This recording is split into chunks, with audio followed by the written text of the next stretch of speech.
Apakah sholatnya sah orang yang bertato? Kita jawab pertanyaan ini ya teman-teman. Assalamualaikum Pak Ustadz. Waalaikumsalam. Mau nanya, kalau orang bertato sholat, hukumnya gimana? Katanya sholatnya enggak sah. Apakah itu benar? Kita bahas pelan-pelan ya teman-teman. Pertama kita bahas hukum bertatonya dulu. Bertato itu diharamkan oleh agama. Kenapa agama mengharamkan tato? Ada 4 minimal jawabannya. Pertama, karena mengubah ciptaan Allah. Yang kedua, kenapa diharamkan bertato? Karena menyakiti badan. Yang ketiga, kenapa diharamkan bertato? Karena tasyabuh kepada orang-orang kafir. Dan yang keempat, tentunya karena larangan dari Rasulullah SAW. Rasul pernah berkata, Allah melaknat orang yang membuat tato dan orang yang ditato.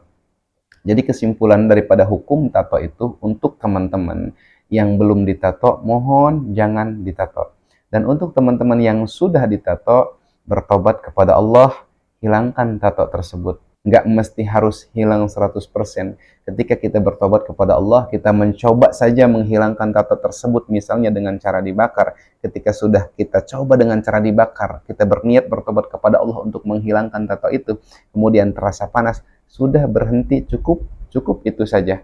Maka insya Allah tobat kita akan Allah terima. Kemudian kita bahas terkait masalah hukum sholatnya. Teman-teman juga perlu pahami bahwa sholat itu salah satu syarat agar sholat kita sah itu, kita harus suci dari hadas kecil ataupun hadas besar. Cara mensucikan diri dari hadas kecil itu dengan cara wudhu, dan cara mensucikan diri dari hadas yang besar itu yaitu dengan cara mandi. Nah, dalam hal inilah berkaitan tentang hukum tato dalam fikih. Tato itu dibagi menjadi 2 bagian. Pertama, ada tato yang menggunakan tinta yang dimasukkan ke bagian dalam kulit. Jadi tintanya itu ada di bagian dalam kulit, bukan di atas kulit. Dan yang kedua, ada tato yang memang ditulis di atas kulitnya. Nah, yang tidak sah ketika wudhu, yang tidak sah juga ketika junub, yang tatonya itu ada di bagian atas kulit, bukan tato yang tintanya ada di bawah kulit. Kenapa wudhunya tidak sah? Kenapa mandi junubnya tidak sah ketika tatonya itu ada di atas kulit tintanya? Karena si tinta tersebut menghalangi air datang langsung kepada kulit. Sementara dalam berwudu ataupun mandi junub, itu air wajib nempel langsung ke kulitnya tanpa ada yang menghalangi apapun. Walaupun yang menghalanginya berbentuk tinta, tetap saja menghalangi.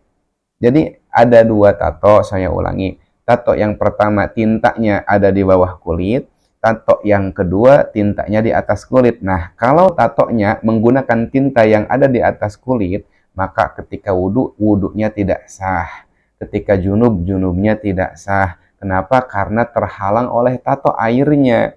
Tapi kalau tatonya yang ada di bawah kulit, si tintanya, maka wudhunya tetap sah, junubnya tetap sah, sehingga sholatnya pun akan menjadi tetap sah. Jadi kalau wudhunya sah, maka sholatnya pun bisa menjadi sah. Karena wudhu itu adalah salah satu syarat daripada sholat. Jika wudhunya tidak sah, maka sholatnya pun tidak sah. Semoga sampai di sini dapat dipahami. Assalamualaikum warahmatullahi wabarakatuh.